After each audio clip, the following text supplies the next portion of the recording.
नमस्कार दोस्तों, विद्या सेंटर में आपका स्वागत है। हमारा टॉपिक है हमारी शासन व्यवस्था।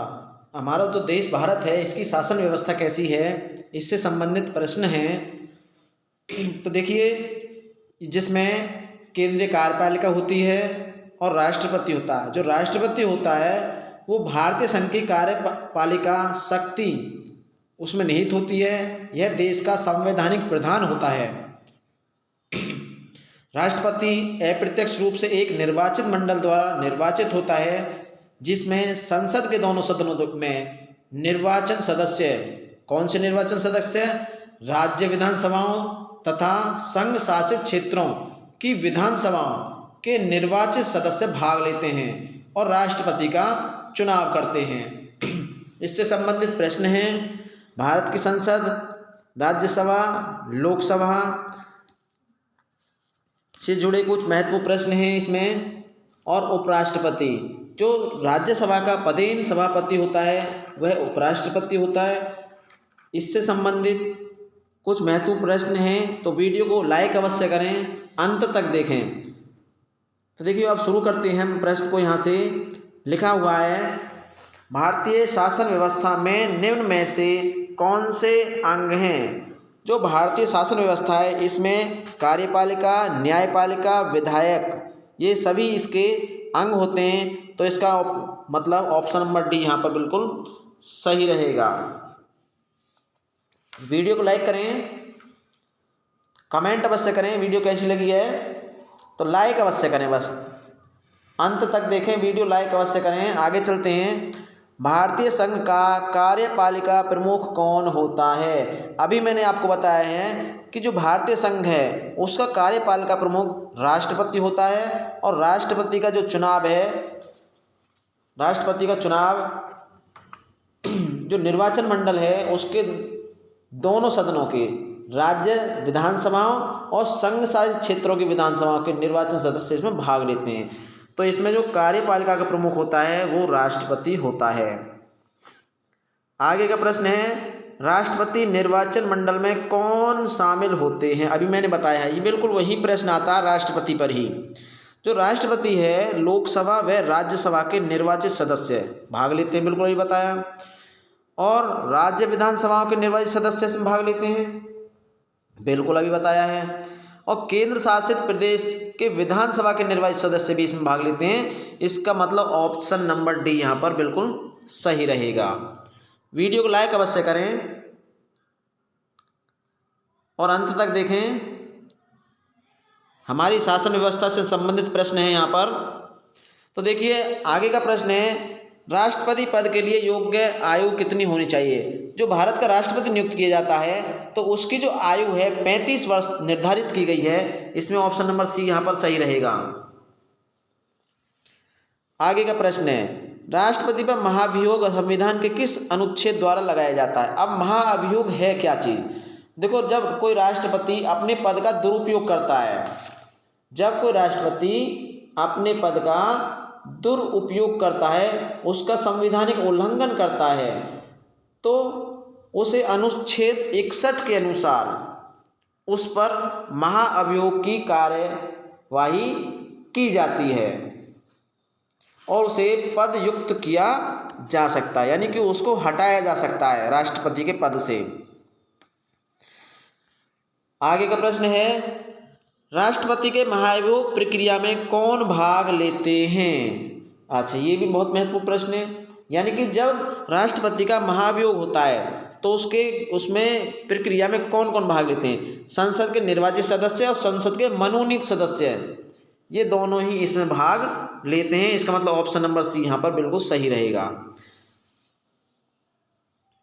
देखिए, संसद से कोई निर्वाचित सदस्य यानी अपने अपने क्षेत्रों से कुछ संसद चुनकर आते हैं, चुनाव जीत कर आते हैं, वो निर्वाचित सदस्य होते हैं। और कुछ सदस्य मनोनीत होते हैं जो कि खेल से, कृषि से, विज्ञान से, ऐसे क्षेत्रों से चुनकर आते हैं, उन्हें हम मनोनीत सदस्य कहते हैं। आगे का प्रश्न है, वीडियो को लाइक अवश्य करें, अंत तक देखते रहें। देखिए, प्रश्न है, कि राष्ट्रपति के निर्वाचन संबंधित उत्पन्न विवाद में किसका निर्णय अंतिम होता है। जब राष्ट्रपति का निर्वाचन होता है तो उसमें विवाद उत्पन्न हो जाता है कभी कभी, तो उसमें उसके निर्वाचन में जो अंतिम निर्णय है वो उच्च न्यायालय का रहता है। तो यहाँ पर ऑप्शन नंबर ए सही रहेगा, उच्च न्यायालय नंबर ए ऑप्शन यहाँ पर सही है। आगे का प्रश्न, मंत्रिपरिषद का गठन कौन करता है। तो जो मंत्रिपरिषद का गठन है वो भारत का प्रधानमंत्री करता है। प्रश्न आगे का है इसमें, प्रधानमंत्री किसे नियुक्त किया जाता है। देखो जो प्रधानमंत्री है वो लोकसभा का होता है या राज्यसभा का होता है। तो प्रधानमंत्री जो है लोकसभा में जो बहुमत प्राप्त दल है, यानी जो पार्टी जीत कर आई है चुनाव और जिसके सांसद ज़्यादा जीत कर आए हैं, उस दल का नेता ही प्रधानमंत्री नियुक्त किया जाता है। यहाँ पर ऑप्शन नंबर बी बिल्कुल सही रहेगा। और जो राज्यसभा है उसमें मुख्यमंत्री चुना जाता है। आगे की तरफ चलें, वीडियो को लाइक अवश्य करें और चैनल को सब्सक्राइब करें अगर नहीं कर रखा है तो। यदि चैनल सब्सक्राइब नहीं है तो चैनल सब्सक्राइब करें, लाइक अवश्य करें वीडियो को। तो देखो इसमें लिखा हुआ है, आगे प्रश्न है, संसद के दोनों सदनों में अभिभाषण करने की शक्ति किसके पास होती है। यानी ऐसा व्यक्ति जो संसद के दोनों सदनों में, ऊपरी सदन और निचला सदन दोनों में भाषण दे सकता है, वो कौन है। तो वो भारत का राष्ट्रपति है। आगे के प्रश्न की तरफ चलते हैं। लिखा है, लोकसभा का पदाधिकारी कौन होता है। जो लोकसभा है उसका पदेन सभापति यानी पदाधिकारी कौन होता है, वो लोकसभा सचिव होता है। यहाँ पर ऑप्शन नंबर बी यही सही रहेगा, इसमें यही टिक कर ही देते हैं, वो लोकसभा सचिव होता है। आगे प्रश्न है, राज्यसभा का पदेन सभापति। तो बताइए राज्यसभा का पदेन सभापति किसे कहते हैं। दिमाग में चल रहा होगा राष्ट्रपति कहते हैं, लेकिन राष्ट्रपति को नहीं कहते, इसमें उपराष्ट्रपति आंसर सही आएगा। जो राज्यसभा का पदेन सभापति होता है वो उपराष्ट्रपति होता है। आगे का प्रश्न है, उपराष्ट्रपति से ही संबंधित है। उपराष्ट्रपति राज्यसभा में किस प्रकार का मत नहीं दे सकता। देखिए सामान्य मत, बहुमत दे सकता, लेकिन निर्णायक मत वो कभी नहीं दे सकता। ऑप्शन नंबर सी यहाँ पर सही रहेगा। आगे प्रश्न है, जिले में न्यायाधीशों की नियुक्ति कौन करता है। तो जो जिले हैं उनमें न्यायाधीशों की नियुक्ति राज्यपाल के द्वारा की जाती है। ऑप्शन नंबर सी यहाँ सही रहेगा।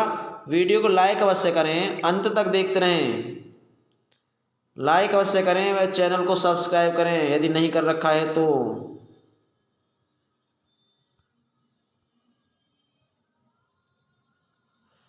आगे का प्रश्न है, पद पर रहते हुए मृत्यु को प्राप्त करने वाले कौन थे। यानी जो ऐसे प्रधानमंत्री जो पद पर रहे हैं और मृत्यु को प्राप्त हुए हैं, ये तीनों ही हैं। इसमें जवाहरलाल नेहरू, लाल बहादुर शास्त्री, इंदिरा गांधी और उपरोक्त सभी, इसमें सभी आंसर आएगा, इनमें उपरोक्त सभी आंसर है। आगे चलें, प्रश्न है, भारतीय संसद में कितने अंग होते हैं।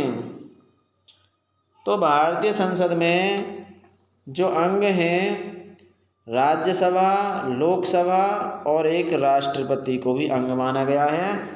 इसका मतलब ऑप्शन नंबर डी यहाँ सही रहेगा। सर्वाधिक बार बनने वाली या वाले प्रधानमंत्री कौन थे। तो इसमें option number B Indira Gandhi सही है।